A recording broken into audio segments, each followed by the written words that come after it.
ঘরের রমণী যদি সেজে গুজে সুন্দরভাবে পরিপাটি হয়ে থাকে তাহলে লক্ষ্মী আকৃষ্ট হয়, আর লক্ষ্মী আকৃষ্ট হলে সেই সংসারে কোনো অভাব দারিদ্রতা থাকে না। আপনারা তো ঘরের লক্ষ্মী, তো আপনারা যদি হাসি খুশি থাকেন তাহলে আমার বাবাদের মঙ্গল হবে। ঘরের মায়েরা যদি ভালো থাকে তাহলে ঘর আলো হয়, ঘর সুখী হয়। তো আপনারা যদি এমন করে সুন্দরভাবে থাকেন তাহলে কিন্তু বাবারও মঙ্গল হবে। তো আপনারা এমন করে সেজে গুজে সুন্দরভাবে থাকবেন, খুব ভালো লাগছে। তবে আপনারা সাজবেন, একটা সাজতে কখনো ভুল করবেন। কি বলুন তো দেখি, এই যে আপনার যে সিঁদুরটা নিয়েছেন, এই সিঁদুরটা আপনারা বেশি করে মোটা করে চওড়া করে নেবেন। যে রমণী যত সুন্দর করে মোটা করে চওড়া করে সিঁদুর পরে তার স্বামীর তত মঙ্গল হয়। তবে বলি মা, সিঁদুর পরার কিন্তু কিছু নিয়ম আছে। সিঁদুর পরার কি নিয়ম শুনে নাও। সিঁদুর পরার হচ্ছে 5টি নিয়ম আছে। 5 ভাবে সিঁদুর পরা যায়। যে 5 ভাবে সিঁদুর পরলে পারে 5 রকমের উপকারিতা আপনারা পাবেন। প্রথম আপনাদের সিঁদুর পরার নিয়মটা আমি বলি। সিঁদুর পরার আগে কিংবা পরে যে ভুলগুলো আপনারা করবেন না। আপনারা যে কৌটাতে করে সিঁদুরটা পরেন সেই কৌটার সিঁদুর আপনারা কখনো কাউকে দেবেন না। যে কৌটার সিঁদুর আপনারা পরেন সেই কৌটার সিঁদুর কখনো কাউকে দেবেন না। যদি আপনার বাড়িতে আপনার বোন আসে, আপনার মা আসে, আপনার অন্য কোনো আত্মীয় স্বজন আসে, তাকে অন্য একটা কৌটা কিনে সেই সিঁদুরটা তাকে পরতে দেবেন। আপনার নিজের সিঁদুরের কৌটা থেকে যদি সিঁদুর কাউকে দেন তাহলে কিন্তু আপনার স্বামীর অমঙ্গল হবে। তো আপনারা এই ভুলটা আর করবেন না। নিজের সিঁদুরের কৌটার সিঁদুর কখনো অপরকে দেবেন না। আর সিঁদুরের কৌটার সিঁদুর সবসময় পবিত্র থাকবে। যদি ওই সিঁদুরের কৌটাটা যদি রূপোর হয়, রূপোর তৈরির সিঁদুর কৌটায় যদি সিঁদুর রাখতে পারেন তাহলে সেই সিঁদুর পরলে পারে স্বামীর মাথা ঠান্ডা থাকে, এবং যে রমণী ওই সিঁদুরটা পরে সেই রমণীরও মঙ্গল হয়। বিজ্ঞান বলছে সিঁদুর পরার অনেক উপকারিতা আছে। এই সনাতন ধর্মটা সম্পূর্ণ বিজ্ঞানের উপরে ভিত্তি করে। এই সনাতন ধর্মের মায়েরা যে সিঁদুর পরে এর অনেক ব্যাখ্যা আছে। শাস্ত্রীয় ব্যাখ্যা আছে, বৈজ্ঞানিক ব্যাখ্যা আছে। আমি শাস্ত্রীয় ব্যাখ্যা অবশ্যই বলবো, তবে বৈজ্ঞানিকরা কি বলছে, যদি রমণীরা সিঁদুর পরতে পারে তাহলে তাদের অনেক উপকারিতা আছে। মায়েরা যেখানে সিঁদুরটা পরে ওখানে বিশেষ কিছু নার্ভ থাকে। এই লাল রঙের দরুন সেই নার্ভের অনেক উপকারিতা হয় মা। সিঁদুরটা তবে যে সে সিঁদুর হলে হবে না। দেখুন মা, আপনারা কি কি ভুলগুলো করেন আপনারা শুনে নিন। এখনকার দিনে মডার্ন সিঁদুর উঠেছে। কোন সিঁদুর? নাকি জল সিঁদুর, লিপস্টিক সিঁদুর, গোলানো সিঁদুর, যেগুলো নিয়ে নেয়, চট করে নিয়ে নেওয়া যায়। এগুলো একদম নেওয়া যাবে না। এই সিঁদুর নিলে পারে কিন্তু আপনাদের অমঙ্গল হবে। এটা সিঁদুর নয়, এটা লিকুইড জাতীয় কোনো দ্রব্য। সিঁদুরটা খাঁটি হতে হবে, পবিত্র হতে হবে। যদি কোনো রমণী পবিত্র সিঁদুর স্বামীর নাম করে, বিষ্ণুর নাম করে যদি সিঁথিতে রোজ ধারণ করতে পারে, তার স্বামীর অকাল মৃত্যু কোনোদিন হতে পারে না, হবে না, সম্ভব নয়। কেন? একটা নারী পারে তার মরা স্বামীকে বাঁচিয়ে নিতে। একটা নারীর শীতের সিঁদুরের এত শক্তি, তিনি যমরাজের কাছ থেকে তার স্বামীকে ফিরিয়ে আনতে পারে। এটা আমার মুখের কথা নয়, আপনারা সবাই জানেন। সতী অনুসূয়া তিনি যমরাজের কাছ থেকে তার শীতের সিঁদুরের বলে তার স্বামীকে ফিরিয়ে এনেছিলেন। শুধু তাই কি মা? শুধু তাই নয় গো, ওই বেহুলা যখন লক্ষিন্দরকে সর্পঘাত করল, ওই লক্ষিন্দর মারা গেল, তার শীতের সিঁদুরের জোর ছিল বলে ওই লক্ষিন্দরকে স্বর্গধাম থেকে বেহুলা বাঁচিয়ে নিয়ে এসেছিল। এনেছে না মা? তাহলে এই শীতের সিঁদুরের এত গুণ মা। সতী রমণীকে চিনবে কি করে? যে সতী রমণী পতির মঙ্গলের জন্য শীতিতে সিঁদুর পরে তাকেই তো সতী রমণী বলে। তবে সিঁদুর পরার কিছু নিয়মাবলী আছেন। আপনাদের লাল রঙের সিঁদুর পরতে হবে। এখনকার দিনে অনেক রকমের কালার সিঁদুর উঠেছে, ওই কালারিং সিঁদুর কিন্তু পরলে হবে না। ওই কালারিং সিঁদুর পরলে হবে না। সিঁদুর লাল সিঁদুর পরতে হবে, খাঁটি সিঁদুর পরতে হবে। এই লাল রঙের খাঁটি সিঁদুর যদি আপনারা পরেন তাহলে অবশ্যই আপনাদের সংসারের মঙ্গল হবে, স্বামীর মঙ্গল হবে, স্বামীর কোনো দিন দুর্গতি হবে না। এটা হচ্ছে সিঁদুর পরার নিয়ম মা। তবে শুনে নাও, সিঁদুর পরতে গেলে পারে কোন আঙুল দিয়ে পরতে হয়?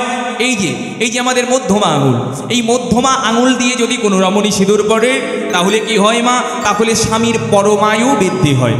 এই যে 5টা আঙুল, এই 5টা আঙুলের ভেতরে এই মধ্যমা আঙুলটা, এই মধ্যমা আঙুলটা দিয়ে যদি সিঁদুর পরতে পারেন তাহলে আপনাদের স্বামীর পরমায়ু বৃদ্ধি হবে।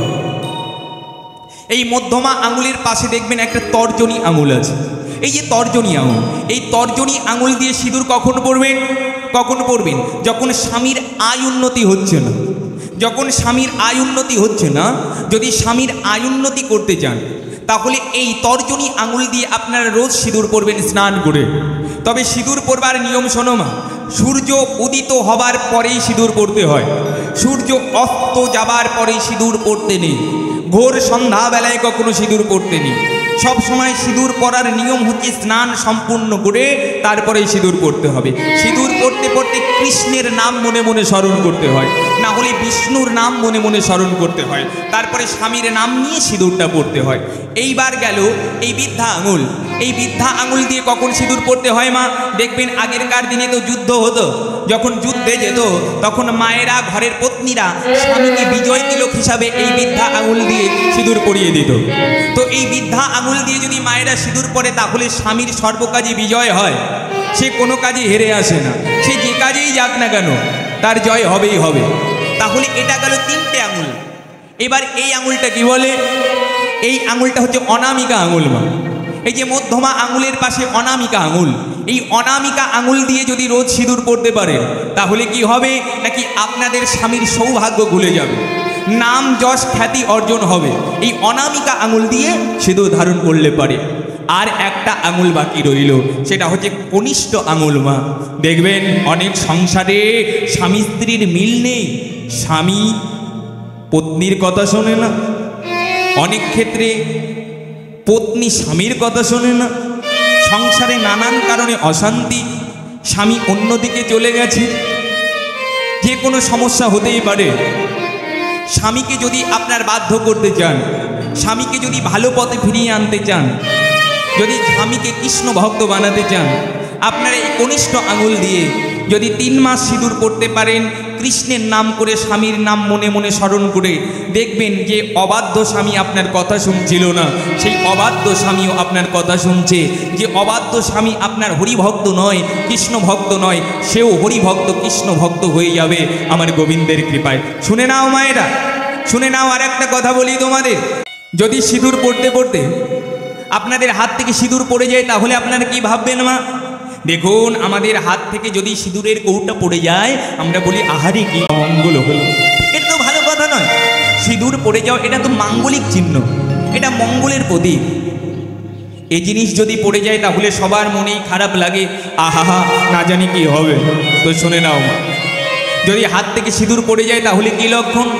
সে 2-1 বার পড়তেই পারে, তাতে কোনো অসুবিধা নেই। দেখুন, ঘন ঘন যদি আপনার হাত থেকে সিঁদুর পড়ে যায়, আপনার স্বামী কোথাও যাচ্ছে, আপনি সিঁদুর নিচ্ছেন, হাত থেকে সিঁদুর পড়ে গেল, তাহলে এই ক্ষেত্রে একটু আপনার স্বামীর অমঙ্গল হতে পারে। কেমন? শরীরটা খারাপ হতে পারে, যে কোনো ছোটোখাটো বিপদ হতে পারে। তার জন্য কি করতে হবে? তার জন্য আপনার একটা উপায় আছে, সেটা হচ্ছে কি, নাকি দুর্গার চরণে কিংবা কালীর চরণে, দেবীর চরণে, না হলে মা সীতার নাম করে মায়ের চরণে একটু সিঁদুর নিবেদন করে, যদি ওই নিবেদিত সিঁদুর যদি কপালে টিপ নিতে পারো, তাহলে কিন্তু এক্ষেত্রে আপনাদের স্বামী বিপদ থেকে মুক্তি পাবে, কোনো সমস্যা হবে না।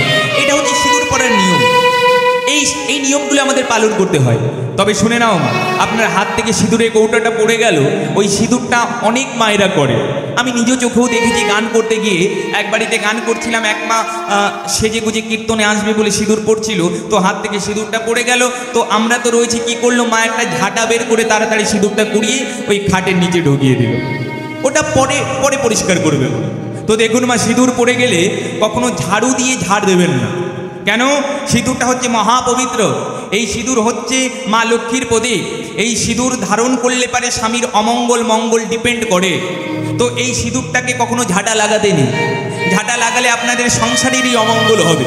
তাহলে কি করতে হবে শুনে নাও মা, যদি হাত থেকে সিঁদুর পড়ে যায়, কি করবেন? শুদ্ধ বসন, একমাত্র পরিষ্কার পরিচ্ছন্ন কাপড় দ্বারা ওই সিঁদুরটাকে মুছে পবিত্র বৃক্ষের তলায়, বট বৃক্ষের তলায়, অসত্য বৃক্ষের তলায়, বেল বৃক্ষের তলায় ওই কাপড়টা আপনার ফেলে আসতে হবে, তাহলে কোনো অমঙ্গল হবে না। আর একটা কথা বলি, সিঁদুর যখন পড়ে যাবে কি করবেন? সিঁদুরটাকে জল দিয়ে মুছবেন না, জল দিয়ে ধৌত করবেন না। আগে ওই সিঁদুরের ভিতরে কয়েক ফোঁটা আপনার সরিষার তেল দেবেন। কথায় বলে না, তেল সিঁদুর যেখানে বিপদ নাই সেখানে। তো তেল যদি 2-1 ফোঁটা দিয়ে দিতে পারেন, তাহলে কিন্তু আপনাদের আর কোনো বিপদ রইল না, অমঙ্গল রইল না, সমস্ত কিন্তু বিঘ্ন নাশ হয়ে গেল। এই সিঁদুরের অনেক মহিমা রয়েছে। তবে আর একটা কথা বলি মা, সিঁদুর পরার 5টি নিয়ম আছে, সেই নিয়মগুলো কি শুনে নাও। 1 হচ্ছে এই সিঁথিতে সিঁদুর পড়তে হয়, 2 হচ্ছে কপালে টিপ নিতে হয়, 3 হচ্ছে কণ্ঠে নিতে হয়, 4 হচ্ছে শাখাতে নোয়াতে নিতে হয়, আর 5 হচ্ছে শাড়ির অঞ্চলের আগায় নিতে হয়। এই 5টি নিয়ম সিঁদুর নেবার। তবে আজকালকার দিনের প্রত্যেকটা মায়েরা দেখি, ইয়ং জেনারেশনের যে সমস্ত মায়েরা, এরা শুধু টিকটক করে না, এরা শুধু রিলস বানায় না। এখন দেখে খুব ভালো লাগছে এরা কীর্তনও শোনে। যদি এরা কীর্তন না শুনতো তাহলে আজকালকার মায়েরা গলায় সিঁদুর নিত না। এখন রাস্তাঘাটে বেরোলেই দেখি মায়েরা গলায় সিঁদুর নিয়েছে। এটা কীর্তনিয়াদের একটা বড় পাওনা। এটা মানুষ নাকি কীর্তন শোনে না, কীর্তন দেখে শেখে না। তাহলে এরা যদি কীর্তনই না শিখবে তাহলে এরা দেখলো কী করে, আর শিখলো কী করে, আর গলায় সিঁদুর নিল কী করে? কেননা এ কথা অন্য কোথাও বলে না, একমাত্র কীর্তনিয়ারাই বলে। আর যারা ভালো অভিজ্ঞতা ব্যক্তি আছে, যারা ভালো পাঠক আছে, ভালো মহারাজ আছে, জ্যোতিষ আছে, তারাই বলে। তো তাহলে এগুলোও মানুষ শুনে তারা উপকৃত হচ্ছে, কারণ এগুলো নিলে পারে আপনাদেরই মঙ্গল হবে। তো এই কারণে দেখে আমার খুব ভালো লাগে, আর বলতেও ভালো লাগে। আজকাল মায়েরা কীর্তন শুনছে, কীর্তন শুনে তারা কাজগুলোও করছে, তার স্বামীর মঙ্গলের জন্য এগুলো অ্যাপ্লাই করছে, যে জন্য আমাদেরও অনেক আনন্দ লাগে না, কীর্তন করে খুব ভালো লাগে। তবে শুনে নাও মা, এই 5টি জায়গায় সিঁদুর নিতে হয়। তবে আর একটা কথা বলি, কখনো বিধবা মানুষের সম্মুখে আপনারা সিঁদুর নেবেন না। বিধবা মানুষের সম্মুখে কখনো আপনারা সিঁদুর নেবেন না। একটা ভুল আপনারা কখনো করবেন না, যদি কোনো আপনাদের আত্মীয় স্বজন মারা যায়, কোনো নিজের মানুষ মারা যায়, যতক্ষণ পর্যন্ত সৎ ক্রিয়া সম্পূর্ণ না হচ্ছে, তাকে দাহ করা না হচ্ছে, ততক্ষণ আপনারা সিঁদুরের কৌটাতে স্পর্শ করবেন না। সিঁদুর তো নেবেনই না, কিন্তু সিঁদুরের কৌটাটা স্পর্শ করবেন না, তাহলে কিন্তু আপনাদের অমঙ্গল হয়ে যাবে। এই সিঁদুরের গুণাবলী বলে শেষ করা যাবে না মা। সিঁদুর নিলে যে স্বামীর মঙ্গল হয় তার প্রমাণ আমি দেব কি? স্বয়ং মা সীতা দিয়ে গেলেন। কেমন? একদিন মা সীতা আমার এমনি করে সিঁদুরে নিচ্ছে, রাম রাম রাম রাম বলে, এমনি করে রাম রাম রাম রাম বলে সিঁদুরে নিচ্ছে। কোথায় ছিল হনুমান? এসে দাঁড়ালো মায়ের কাছে, বলে মা, ও মা, তুমি এই যে লাল রঙের এটা কি নিচ্ছ? সীতা বলে, শোনে হনুমান, এটা কি নয় রে, এটা হচ্ছে সিঁদুর। সিঁদুর? এটা আবার কি? বলি, শোন, এই সিঁদুরটা যদি আমি একটু নিই তাহলে তোর রামের মঙ্গল হবে, অর্থাৎ আমার স্বামীর মঙ্গল হবে। তাই স্বামীর মঙ্গলের জন্য রোজ নারীদের স্নান করে স্বামীর নামে সিঁদুর পড়তে হবে। তাহলে এই সিঁদুর নিলে আমার রামের মঙ্গল হবে, আমার স্বামীর মঙ্গল হবে, তাই তো? ওই হনুমান কি করেছে জানো মা? ওই সীতার হাতের সিঁদুর নিয়ে সমস্ত গায়ে ভালো করে মেখে নিয়েছে। যখন মেখে নিয়েছে, সীতা আমার দেখে বলছে, আরে আরে আরে আরে আরে আরে হনুমান, তুই এ কি করছিস? এ কি করছিস? সব সিঁদুর গায়ে মেখে নিলি? ও মা, তুমি কেবলই তো বললে একটু সিঁদুর নিচ্ছ আমার রামের মঙ্গল হবে, তো তুমি তো একটু সিঁদুর নিচ্ছ আমার রামের মঙ্গল হবে, তো আমি আমার সর্ব অঙ্গে বেশি করে সিঁদুর মেখে নিলাম, তাহলে কি হবে জানো মা? তুমি একটু সিঁদুর নিলে যদি রামের একটু মঙ্গল হয়, আমি সর্ব অঙ্গে সিঁদুর মেখে নিলাম। এবার সর্ব অঙ্গে সিঁদুর মাখলে আমার স্বামীর কি হবে জানো? আমার স্বামীর মরণ আর হবে না, আর হবে না, আমার স্বামীর মরণ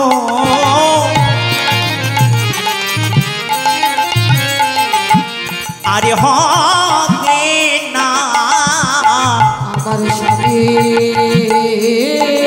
হরি বল হরি বল হরি বল হরি বল। আর হবে না, আমি সর্ব অঙ্গে সিঁদুর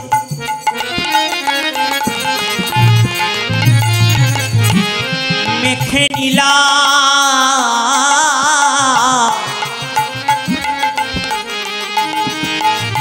আমার রামের অমঙ্গল আর হবে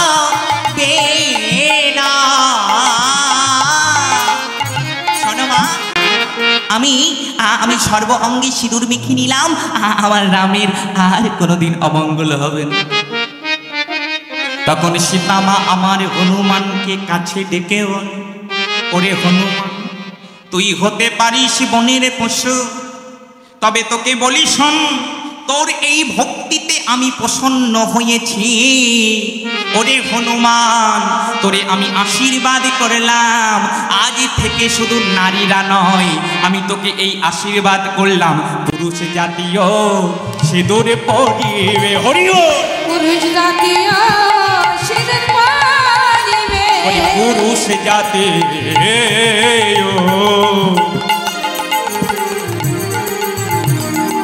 সিঁদুর পরিবে। পুরুষ জাতীয়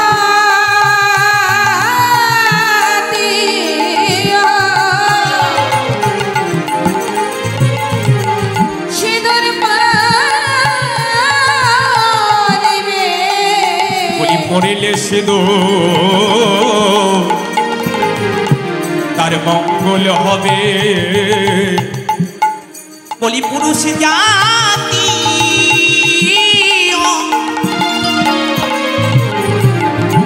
সিঁদুর পরিবে,